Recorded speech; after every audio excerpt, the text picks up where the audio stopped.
Hello everyone, welcome to defence Adda classes. आप सभी ने यदि चैनल को अभी तक सब्सक्राइब नहीं किया है तो सब्सक्राइब अवश्य कर लें और बेल आइकन को ऑल पर प्रेस कर लें, जिससे आपको नोटिफिकेशन वीडियोस का मिल सके।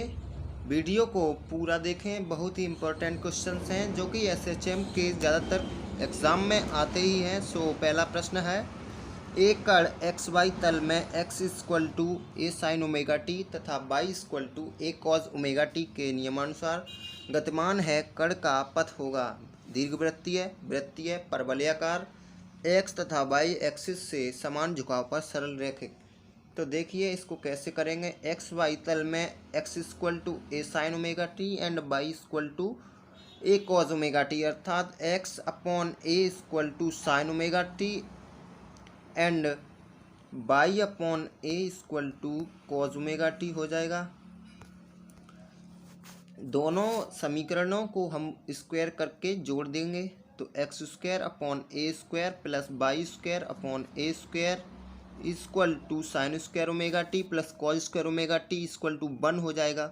इसलिए x square plus y square equal to a square आ जाएगा। ये एक वृत्त का समीकरण होता है, इसलिए जो इसका ऑप्शन है वो बी करेक्ट हो जाएगा। चलते हैं अगले प्रश्न की ओर। अगला प्रश्न है, आप सभी लोग वीडियो को पॉज करके क्वेश्चंस को सॉल्व करें, उसके बाद सॉल्यूशन को देखें। तो सॉल्व करते हैं इसको। सरल आवर्त गति करने वाले दोलित्र का आयाम a तथा आवर्तकाल t है। इससे x इक्वल टू ए से x equal to a by 2 तक होने में समय लगेगा t/6, t/4, t/3, t/2। बेहद इम्पोर्टेंट प्रश्न है IAF के लिए एंड नेवी के लिए भी। चलो इसको सॉल्व करते हैं। देखिए इसको करेंगे। सरल आवर्त गति करने वाले दोलित्र का आयाम a दिया गया है, वहीं इसको x इक्वल टू ए से x equal to a by 2 पर ले जाया जा रहा है। तो विस्थापन का जो समीकरण होता है y equal to a sine omega t plus phi होता है। इसको जो मैक्सिमम आयाम होता है, अर्थात a से इसको ए बाई 2 पर ले जा रहे हैं, इसलिए उसका जो एंगल होगा वो π/2 हो जाएगा। इसलिए y equal to a sine π/2 plus omega t, इसलिए sine π/2 plus omega t that is cos omega t हो जाएगा। इसलिए y equal to a cos omega t हो जाएगा। अब हम इसको सॉल्व कर लेंगे। y इक्वल टू ए से ए बाई 2 पर, अर्थात a by 2 equal to a into cos omega t. A से ए कैंसिल आउट हो जाएगा। 1/2 जो वैल्यू होती है वो कॉज π/3 की होती है, इसलिए cos π/3 equal to cos omega t. Cos से कॉज कैंसिल हो जाएगा तो π/3 equal to omega t, omega की जगह पर 2π/t हो जाएगा इनटू टी। पाई से पाई कैंसिल आउट हो जाएगा और small t equal to t/6 आ जाएगा। इसलिए जो इसका ऑप्शन है वो ए करेक्ट हो जाएगा। चलते हैं अगले प्रश्न की ओर। सरल आवर्त गति करने वाले कण पर अधिकतम प्रत्यानयन बल कब होगा? अधिकतम विस्थापन पर, मध्य तथा अधिकतम विस्थापन के आधी दूरी पर, माध्य स्थिति से गुजरने पर और विराम में। तो देखिए जो प्रत्यानयन बल होता है वो डायरेक्टली प्रोपोर्शनल टू विस्थापन के होता है। यदि विस्थापन ज़्यादा होगा तो उस पर जो प्रत्यानयन बल होगा वो ज़्यादा होगा, इसलिए जो ऑप्शन है वो ए करेक्ट हो जाएगा। चलते हैं अगले प्रश्न की ओर। सरल आवर्त गति कर रहे किसी कण का माध्य स्थिति पर वेग होगा। देखिए वेग का जो फॉर्मूला होता है वो b equal to omega under root a square minus y square होता है। बिकॉज उसने माध्य स्थिति पर पूछा है, तो माध्य स्थिति जो होती है y इक्वल टू 0 होती है, इसलिए जो b equal to omega under root a square minus 0, तो ए स्क्वायर बच जाएगा, इसलिए v equal to a omega आएगा, अर्थात वो मैक्स होगा, मैक्सिमम वैल्यू आएगी वेलोसिटी की। इसका जो ऑप्शन है वो डी करेक्ट हो जाएगा। चलते हैं अगले प्रश्न की ओर। सरल आवर्त गति में किसी भी क्षण कण के त्वरण और विस्थापन का अनुपात किसकी माप है? सरल आवर्त गति में किसी भी क्षण के त्वरण और विस्थापन का अनुपात, अर्थात त्वरण और विस्थापन में जो रिलेशन होता है अल्फा इक्वल टू माइनस का ओमेगा स्क्वायर बाई होता है, इसलिए उसने त्वरण और विस्थापन का रेशियो पूछा है। तो अल्फा इक्वल टू माइनस का ओमेगा स्क्वायर बाई, इसलिए alpha upon y equal to minus का ओमेगा स्क्वायर। इसका जो हमें को माप चाहिए अर्थात इसकी वैल्यू चाहिए, सो इसका हम मॉड ले लेंगे। सो मॉड जो होगा वो alpha upon y equal to omega square की जगह पे क्या हो जाएगा 2πn, तो 2πn का होल स्क्वायर होगा, इसलिए 4π स्क्वायर एन स्क्वायर हो जाएगा। इसलिए जो अल्फ़ा अपॉन बाई की जो वैल्यू आएगी वो कोणीय आवृत्ति के स्क्वायर के बराबर आ जाएगी, इसलिए जो ऑप्शन है वो सी करेक्ट होगा। चलते हैं नेक्स्ट क्वेश्चन की ओर। बहुत अच्छा क्वेश्चन है एवं टॉप लेवल का है, सो इसको करते हैं। सरल आवर्त गति करते हुए कण की एक्स विस्थापन पर स्थितिज ऊर्जा जो है वो E1 है, वहीं वाई विस्थापन की बात की जाए तो स्थितिज ऊर्जा जो है वो E2 है, और x प्लस वाई विस्थापन पर जो स्थितिज ऊर्जा है वो E है। तब उसमें रिलेशन पूछा है।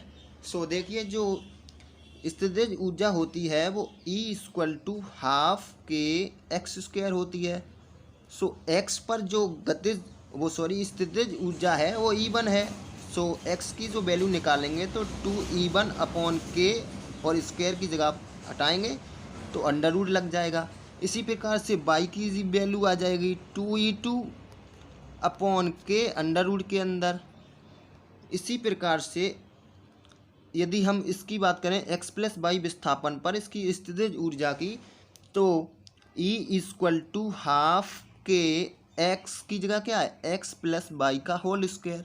सो इसलिए x plus y equal to आ जाएगा 2E अपॉन के अंडर रूट के अंदर। सो इसको हम सभी को जोड़ देंगे। x प्लस वाई की जो वैल्यू आई थी वो अंडर रूट 2E अपॉन के, वहीं x की जो वैल्यू आई थी वो अंडर रूट 2E1 अपॉन के, और y की जो वैल्यू आई थी वो 2E2 अपॉन के। ओके, तो अंडर रूट 2 अपॉन के जो है दोनों साइड से कॉमन लेके कैंसिल आउट हो जाएगा। सो जो फाइनल रिजल्ट आएगा वो under root E equal to under root E1 plus under root E2 आएगा। सो इसका जो करेक्ट आंसर होगा वो B हो जाएगा। सो देखते हैं नेक्स्ट क्वेश्चन को।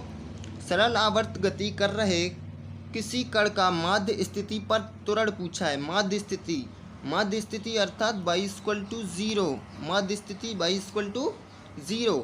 तो उसका जो अभी पिछले क्वेश्चन में अभी कराया हुआ है, सो इसका जो आंसर होगा वो सी करेक्ट हो जाएगा, क्योंकि अल्फ़ा वो वेग पूछा था। अल्फ़ा इक्वल टू होता है ओमेगा स्क्वायर बाई होता है। सो माध्य स्थिति पर वेग की बात करें तो बी मैक्स हो जाएगा। ओके, माध्य स्थिति पर वेग अधिकतम होगा।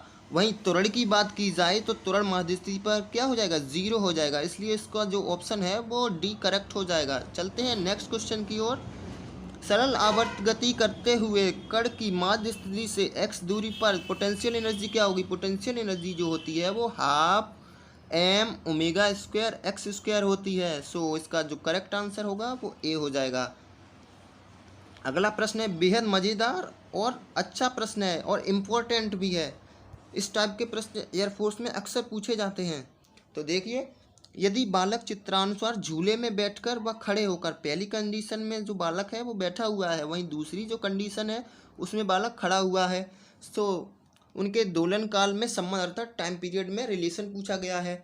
यदि बच्चा जब बैठा हुआ है तो उसका जो लेंथ होगी अर्थात जो प्रभावी लंबाई होगी वो इतनी होगी। ओके, इसको थोड़ा सही से देख लेते हैं। इसका जो प्रभावी लंबाई है वो इतनी है L। अब जब वो वहाँ से खड़ा हो गया, इस पहली स्थिति से जब वो इधर से यहाँ पर खड़ा हो जाएगा तो उसकी जो प्रभावी लंबाई है वो घट जाएगी, अर्थात ये L2 हो गई। सो जो टाइम पीरियड होता है वो directly proportional to under root L के होता है। सो जो पहली वाली जो कंडीशन है उसमें लंबाई ज़्यादा है, वहीं जो दूसरी वाली है उसमें प्रभावी लंबाई कम हो गई है। इसलिए जो टाइम पीरियड की बात की जाए तो T1 अर्थात बैठे हुए पर जो उसका टाइम पीरियड होगा वो ज़्यादा होगा किससे, खड़े हुए वाले से। इसलिए जो ऑप्शन होगा इसका ऑप्शन जो होगा वो बी करेक्ट हो जाएगा। टी बैठा हुआ इज़ ग्रेटर देन टी खड़ा हुआ, बेहद इम्पोर्टेंट है। चलते हैं अगले प्रश्न की ओर। अचल लंबाई के सरल लोलक का पृथ्वी की सतह पर आवर्तकाल टी है। इसका आवर्तकाल खदान के भीतर अर्थात गहराई में जा रहे हैं, गहराई में जाने पर जो गुरुत्वीय त्वरण होता है वो घट जाता है, अर्थात g dash equal to g 1-h/r हो जाता है। इसलिए जो टाइम पीरियड की बात की जाए तो टाइम पीरियड जो होता है वो डायरेक्टली प्रोपोर्शनल टू 1/√g के होता है। यदि g का मान घट जाएगा तो जो आवर्तकाल का मान जो होता है वो बढ़ जाएगा। इसलिए इसका जो करेक्ट आंसर होगा वो एक ऑप्शन करेक्ट होगा।